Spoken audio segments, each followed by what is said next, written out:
Hello and welcome. We are going to be doing a little one-off on passion and purpose. So we're going to do a series of questions here, 4 writing prompts to get you started and maybe help you figure out what your passion and your purpose might be.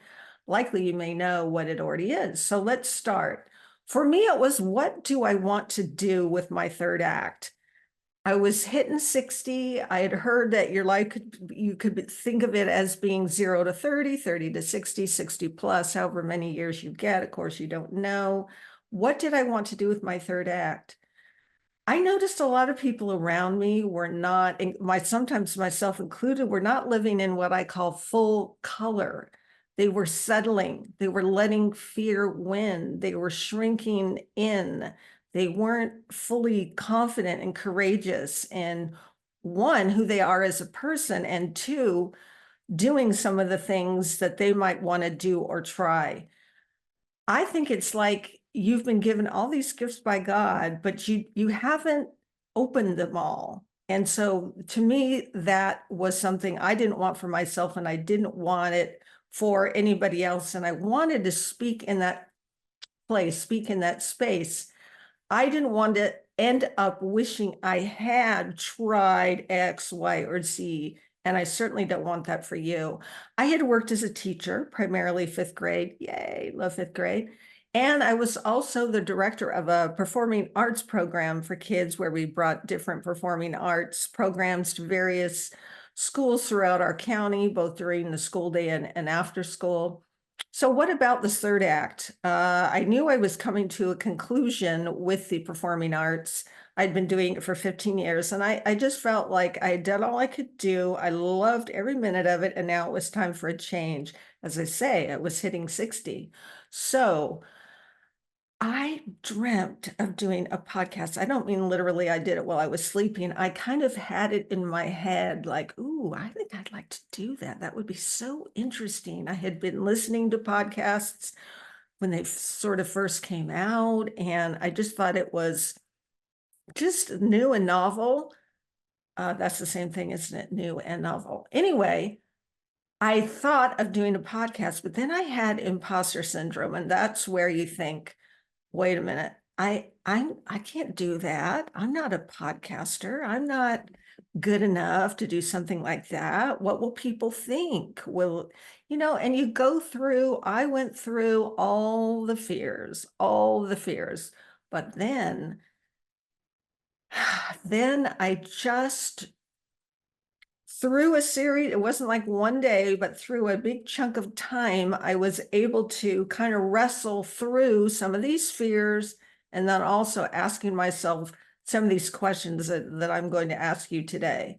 So I wanted to inspire, to encourage, to provide a platform where everyday people could share a part of their story that would help the rest of us, and selfishly would help me too. I've seen the power of story. I know the power of story, sharing parts of stories, chapters of our story.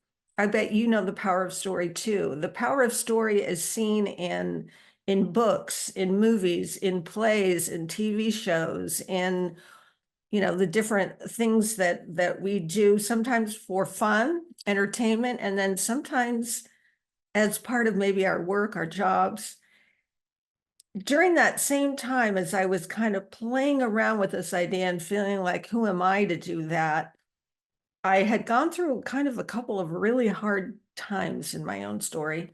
And I just sort of sat myself down again through some time, and I thought, what are the 3 core values that are really important to me coming out of these 2 very difficult times and situations? And I've written about them and I've talked about them, and that's not what today is about. What do I absolutely have to have in myself and want to draw or be attracted to in other people? And it was authenticity, transparency, and vulnerability. And sure, there are lots of others, but those became the priority for me. They filtered up to the top. They rose to the top. And I love words. You may know that about me. So I decided I'm going to look them up And I'm really going to claim these. And if I do a podcast, because it was back when I was ifing the whole thing, it's going to be based on these three values. And I want people, if I have guests, if I do this thing, I want them to come on and I want them to feel free to be these things.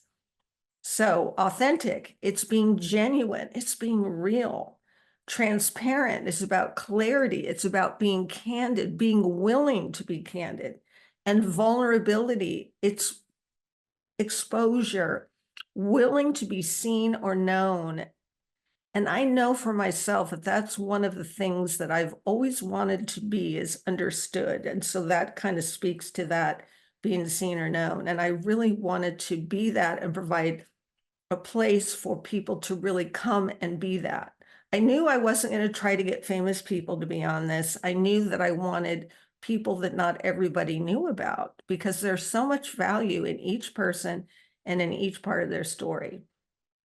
So let's start there. Get out your piece of paper, your pen or your laptop, or just let your pondering mind go and let's explore maybe what yours might be. Identify your core values. Again, these are the ones that rise above all the others. There are so many good ones out there, and it's not like I don't like a lot of the others. I do, but these are the three that, again, just floated to the top. And of course, these can change through time, through a day, a week, a month, but these have really been the bedrock of what I'm about and the show Unabashed You is about. You can even look them up in the dictionary. It kind of, because I do love words, I do that often, and I find it extraordinarily helpful. It's likely based, the ones you choose, on your experience, what you're committed to, and what do you need to be and to see in others? Is it honesty, social justice, boldness, balance? I mean, again, there are so many others. I Googled, I Googled core values, and wow, there were several different kinds of lists, and they were just rich with, beautiful values and the sort of the definition of each value. And then you tell the ones that jump out at you are the ones that you're really drawn to.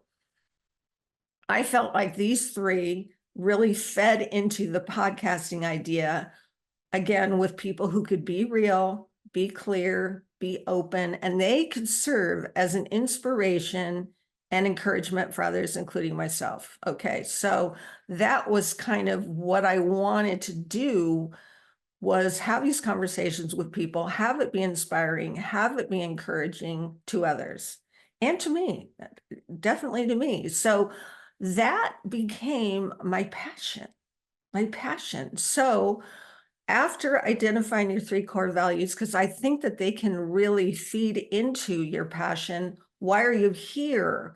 That's question number 2. Why are you here? That's your passion. This is beyond being a husband, a wife, a girlfriend, a boyfriend, a mother, a father, daughter, son. I mean, all the wonderful familial roles and friendship roles we have. This is beyond your work. Although it can touch on work, it can touch on different relationship, but it's something that's yours and it comes from you. Again, it's likely through your experience, what you've learned, who you are. What lights you up? For me, it was expression through story, encouraging others. And sometimes that was through performing, not necessarily performing myself, although sometimes I did that too, but it was also seeing a performance that just really moved me deeply. I knew that the power of story was something that for me was a through line. And it is one of the things that lights me up. So I'm wondering for you, what lights you up? If you chart the things that have brought you joy in your life, I mean, this doesn't have to be a long, arduous exercise. It's just, have you noticed? Can you kind of get that through line of what it might be?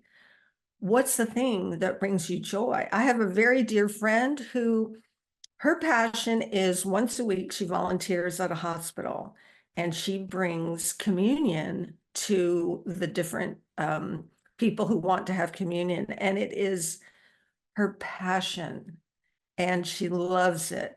And, it's certainly very fulfilling and probably very challenging, but she has identified that. That's her thing. That's her thing.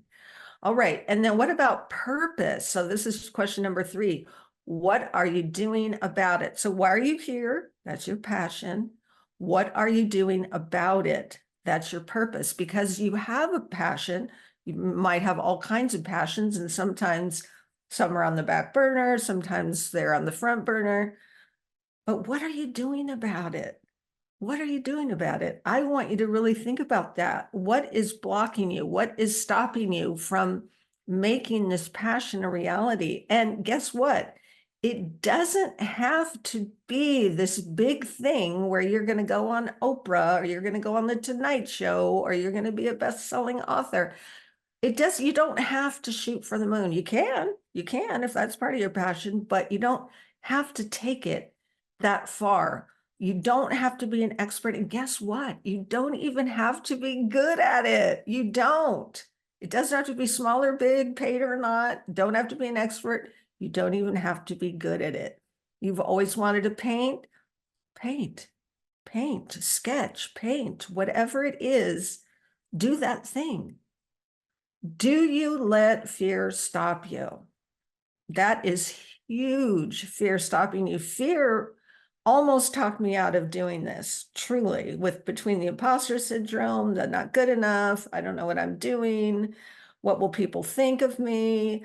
All those things could have stopped me. Again, I had to work through it, and you do too. I also want to know, how will you feel if you don't try this thing that you identify? How will you feel if you don't try it? Will you be okay with that? Will you be satisfied in the not trying? I just don't. I'm just so glad I tried this. I'm so glad I'm doing it. And I obviously hope it brings value. It certainly does to me, but to others who choose to listen. And then here's something I'm very big on. Are you following the advice you would give your kids? Seriously. Or if you don't have kids, your niece, your nephew, someone dear to you. Are you following that advice? To me, that's critical. You can't give your kids this great advice of, honey, yeah, give that a try, do it, and not follow it yourself. It just doesn't make any sense. It's illogical. If the advice is good enough for you, then it's good. I mean, good enough for your kids, then it's good enough for you. So we've just finished a passion and purpose series on Unabashed You with 10 different guests. And I want to highlight what they're about, because they all went through these fears. They did. I can assure you of that. Caitlin, since a girl, she was drawn to the country Zaire, which later became, as we know, the Democratic Republic of Congo. She learned French and she didn't even know why. And now she works for social justice for the women and children there. It all came together in ways she couldn't have hoped for or even imagined. Christine, she learned that keeping her fingernails looking nice increased her confidence in ways that she couldn't have imagined. And now she helps other women through this simple practice. That's her passion and purpose. So cool. Chris, after reading Tuesdays with Maury, started a conversations movement to encourage people to stay connected with real-time communicating. And I just think that's so great, because now in an age when we're text, it's important to take that intentional time, look at somebody. They might be far away, it might be through Zoom, but you're taking that time in real life and you are having a conversation. There's Dawn. Having survived 2 sons addicted to drugs, she now encourages moms who need her life experience and her wisdom. Passion and purpose. Estelle, she wants to help women reach their potential because she has been empowered by healing and tapping into hers. And she's great. All these guests were fantastic. I got so much from each one. you are certainly welcome to go back and listen to the episodes on passion and purpose. Next up, we had Amber. She has learned to choose joy in the midst of great challenges as she helps her family through PTSD and serious health issues. She's learned to choose joy, and she wants you to choose joy too when you are going through hard times. She was incredible also. Christelle, she arrived in the US from Cameroon, not knowing one person. She knows she can do anything, and she wants you to know you have what it takes. Amy, it all came through loss. She found her passion will always lead to your purpose if you let it.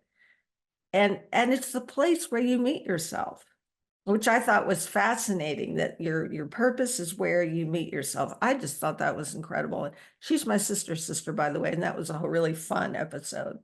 And again, hers came from loss. And a lot of these people, if you think about it, it came from hard times. Not always, but sometimes.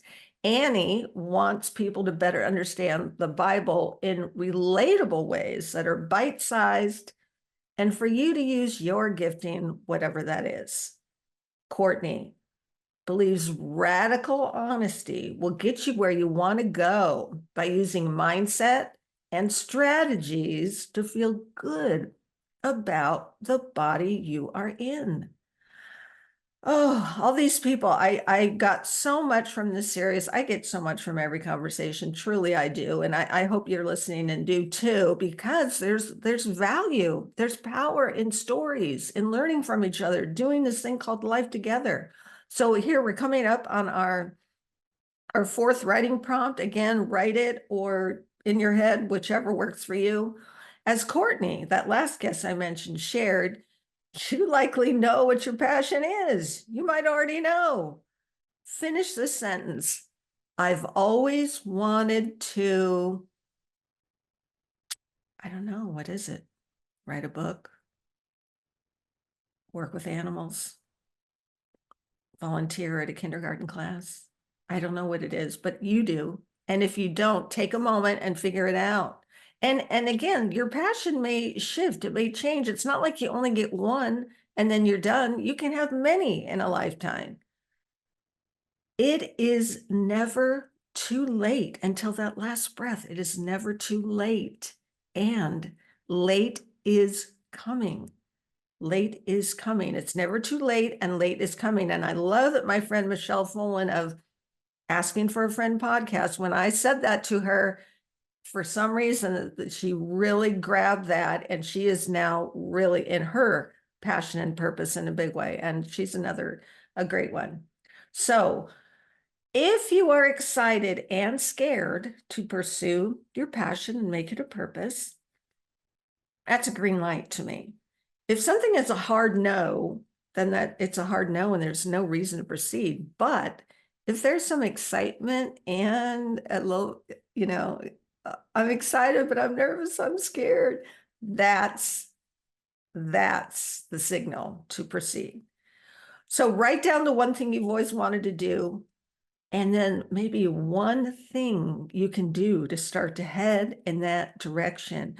Maybe it just starts with writing free-flowing ideas. That's kind of what I did a few different times. Like, what do I want this to be about? Da, da, da, da, da, da, da, da, da. It helped so much. Maybe it starts with Googling or YouTubing how to da, da, da, da, da, fill in the blank. I'm not sure, but there are ways. Maybe you need one person to confide in to give you that boost. And if you need accountability, email UI or DM me on Instagram, unabashedyou, or email is unabashedyou@gmail.com. I'll check in on you with inspiration and encouragement, because guess what? You can do hard things. I tell that to my daughter all the time. And then when she does a hard thing, I say, you can do hard things. So there you go. If you're listening to this, it's because you don't want to settle. You want more. And you wanting it is the first step to getting there. Your values, passion, and purpose are a part of you. I need you to be you. and to do the thing that only you can do. We all need that.